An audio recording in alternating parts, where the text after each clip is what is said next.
श्रीमद् भगवद गीता के 3 अध्याय का 13वां श्लोक पढ़ेंगे। यज्ञशिष्टाशिनः सन्तो मुच्यन्ते सर्वकिल्बिषैः भुञ्जते ते त्वघं पापा ये पचन्त्यात्मकारणात्। यज्ञ से बचे हुए अन्न को खाने वाले श्रेष्ठ पुरुष सब पापों से मुक्त हो जाते हैं, और जो पापी लोग अपना शरीर पोषण करने के लिए ही अन्न पकाते हैं वह तो पाप को ही खाते हैं।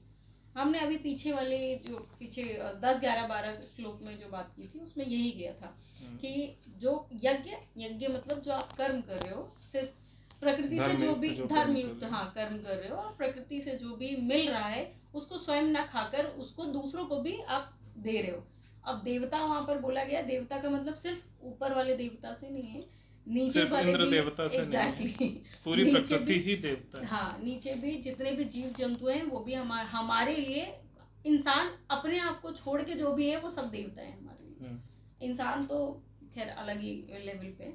तो यहाँ पर वही बोल रहे हैं कि वो लोग जो सबको खिलाते हैं वो पापों से मुक्त रहते हैं, बचा कुचा खुद खा लेते हैं, मतलब निस्वार्थ के साथ खिलाते हैं। इसका मतलब ये कि उसको लगता है ये है नीडी तो उसको खिला दो, और जो है वो हम तो यज्ञ से बचे हुए अन्न को खाने वाला, अर्थात जैसे एक तो यज्ञ के अन्न की बात हुई तो अन्न की ही कर लेते हैं। जब आपने खेत में अन्न उगाया तो उस खेत में जब अन्न उगा तो उगने के बाद कुछ जानवर आए होंगे, कुछ पक्षी आएंगे, उन्होंने खाया होगा। अब उनको भगाने के लिए अगर 24 घंटे बैठे और उन्हें कुछ खाने नहीं दिया तो आप चोर हो। आपको लगता है कि वो चोर है, बट एक्चुअल में आप चोर हो, क्योंकि आप उनको खाने नहीं दे रहे। तो उन्होंने कुछ खाया, फिर उसके बाद कुछ आपके लिए बचा, और जो बचा उसको आपने फिर ग्रहण किया। तो ये होता है कि यज्ञ से बचे हुए अन्न को खाने वाले श्रेष्ठ पुरुष, ऐसे पुरुष सब पापों से मुक्त होते हैं। और जो पापी लोग अपना शरीर पोषण करने के लिए ही अन्न पकाते हैं, पकाने को तो छोड़ो, अब उगाने की हम बात करते हैं, पकाने को उगाना कर लेते हैं। तो होता क्या है कि अब दूसरा तरह का मनुष्य हो गया कि उसके पास बढ़िया 20 बीघा में लगा हुआ है वो, और उसके खेत में एक पक्षी तक नहीं पर मार सकता है। उसने अपना सेटअप पूरा बना रखा है। आजकल लोग वो बंदर ना आ जाए इसलिए इलेक्ट्रिक फेंसिंग लगा देते हैं, वो सब लगा देते हैं कि एक फल ना तोड़ ले जाए। ऐसा जो मनुष्य है वो अपने ही शरीर के पोषण के लिए सिर्फ काम कर रहा है, अन्न उगा रहा है, वो पाप को ही खा रहा है, वो पाप से हटकर कुछ नहीं कर रहा है। उनको भी हटा दो। एक दूसरा एग्जांपल मैं देती हूँ। कितने सारे लोग होते हैं जो अभी राशन मिलता है जब लोगों को, तो उसमें गेहूं मिलते हैं, तो गेहूं को जब वो धोते हैं और ऊपर डालते हैं तो बैठे रहते हैं, उसको सुखाने के लिए जब डालते हैं तो बैठे रहते हैं कि कोई भी परिंदा आके उसको, पक्षी वगैरह जो आते हैं उसको खा ना जाए। वो बात अलग है कि जब वो साफ कर देंगे उसके बाद वो जो कूड़ा कचरा बचेगा वो इतने बदतमीज होते हैं कि वो भी नहीं डालते उनके लिए, वो भी कूड़े में भर के फेंक देते हैं। वो ये भी नहीं सोचते कि ये भी दे। और बहुत सारे लोग बोलेंगे कि वो खा जाते हैं, सारा खा जाएंगे। ऐसा नहीं होता। अगर आप 20 किलो गेहूं छत पे सुखाने के लिए डालते हैं तो उसमें से बहुत ज्यादा खाएंगे पक्षी तो 1 किलो खाएंगे। बहुत ज्यादा, 1 किलो में बहुत ज्यादा बता रहा हूँ, 100 ग्राम 200 ग्राम से ज्यादा नहीं खाते। तो कितने भी 10 भी पक्षी आ जाएंगे तो भी नहीं खाएंगे। राइट। तो वो 1 किलो जो है उससे आपकी सेहत पर कोई असर नहीं पड़ेगा। लेकिन क्योंकि आप पाप को ही भोग करने वाले मनुष्य हो तो इसलिए आपको 100 ग्राम कम पड़ता हुआ भी कष्ट देगा।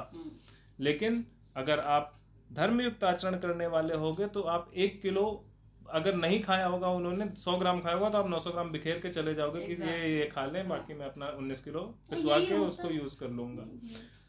अब ये अन्न की बात होगी। इसी तरह जल की बात होती है कि नदी से जल पीने से पहले आप वृक्षों को जल दे देते हो, फिर जो बचता है वो अपने लिए यूज करते हो। तो ये सारी चीजें होती है, एक तरह से एक भावना है। यज्ञ जो है वो एक प्रतीक है कि सिर्फ खुद भोग ना करो, दूसरों को समर्पण करो, प्रकृति को समर्पण करो, उसके बाद उसका भोग करो। लेकिन लिटरली मैं बता रही हूँ, मुझे खुद ये देख के बड़ा गंदा लगता है कि लोग, तुम यज्ञ के लिए बोल रहे हो, यहाँ पर वो जो तुलसी को जो माता मानते हैं उनकी तो पूजा की जाती है। अपने घर के पास तो लोग लगा लेंगे तुलसी का, उसमें डालते रहेंगे, भले ही वो ओवरफ्लो हो रहा है पानी, फिर भी उसमें तुलसी के में।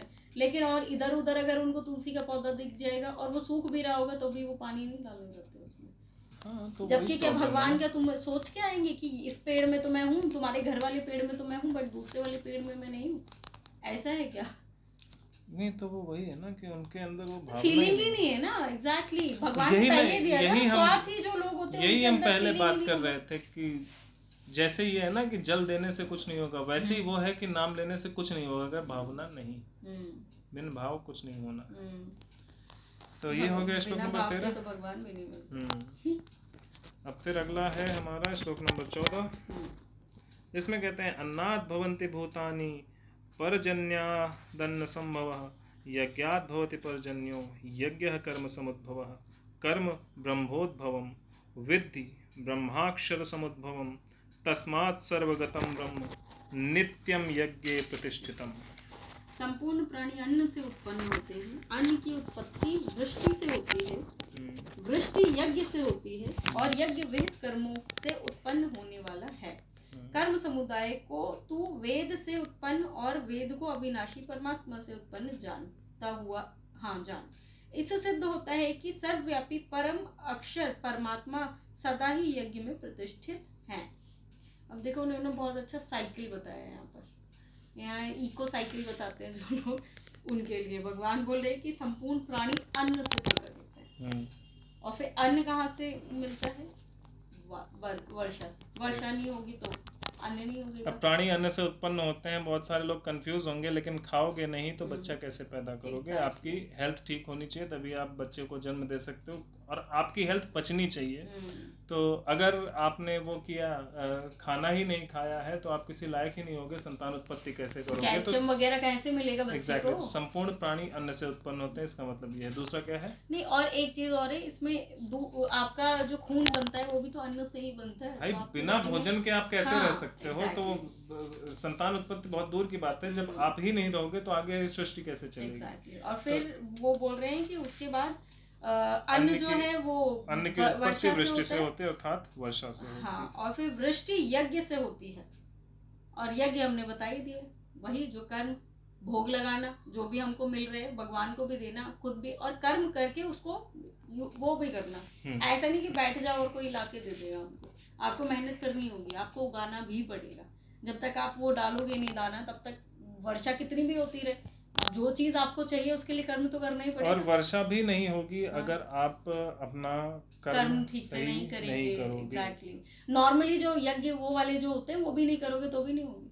ये भी है, वो यज्ञ करने पड़ेंगे। दोनों जरूरी है। कर्म यज्ञ भी करने हैं आपको, और जो देव यज्ञ होता है वो भी करने हैं आपको। त्याग और निस्वार्थ सेवा करना जो है वो आपको करना पड़ेगा। अगर आप ये नहीं करोगे तो ये नहीं होगा। आप अगर नदी नालों को सुखा रहे हो केमिकल डाल के, तो बारिश नहीं होगी। केमिकल डाल के सुखा रहे हो, अपने रहने के लिए सुखा रहे हो तो बारिश नहीं होगी। पर जमीन बना के वहाँ पर अगर आप वृक्ष नहीं रखोगे तो बारिश नहीं होगी। एग्जैक्टली। और बारिश अगर हो भी गई, लेकिन अगर आपके घर बने हुए तो वो पानी जाएगा कहाँ पर? आप ही को बर्बाद करेंगे। वो वृष्टि आपका अन्न उत्पन्न करने के लिए नहीं होती, वो आपको खत्म करने के लिए होती। तो जब बचा ही नहीं कुछ तो आप ही को। तो अन्न की उत्पत्ति वृष्टि से होती है और वृष्टि यज्ञ से होती है। तो यज्ञ का मतलब है त्याग भावना से और निस्वार्थ भावना से। आप अगर अपनी प्रकृति को संरक्षण करोगे तो ही वृष्टि होगी, तो ही वर्षा होगी। और उसके बाद बताया यज्ञ विहित कर्मों से उत्पन्न होती है। विहित कर्म क्या है? विहित कर्म ही यही है, प्रिस्क्राइब्ड कर्म। जो बताए गए हैं धर्म के युक्त, जो बताए गए हैं कि प्रकृति और देवताओं को अर्पण करके, समर्पण करके, निस्वार्थ भाव से इसका संरक्षण करें। जो भगवान ने बताया, हाँ, वही विहित कर्म है। ये प्रिस्क्रिप्शन है, राइट? तो वो करना है।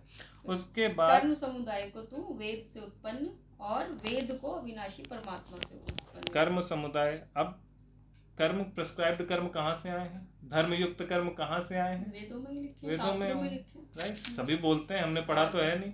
नहीं ऑब्वियसली सारे तो, वेद तो हमने अभी पढ़ा, एक भी नहीं पढ़ा, लेकिन वेदों से उत्पन्न है। लेकिन ये तो पता है, मैं भागवत में तो ये बताया हुआ है कि नहीं, भगवत गीता जो है ये संपूर्ण वेदों का वो है ना, इसके बारे में, इसीलिए थोड़ा हमें समझ आ रहा है। तो उन्होंने बोला कि कर्म समुदाय को तू वेद से उत्पन्न जान, अर्थात जो सही कर्म है, धर्मयुक्त कर्म है, वो क्या है, ये वेदों से पता चलता है। और वेद जो है वो अविनाशी परमात्मा से उत्पन्न होता है।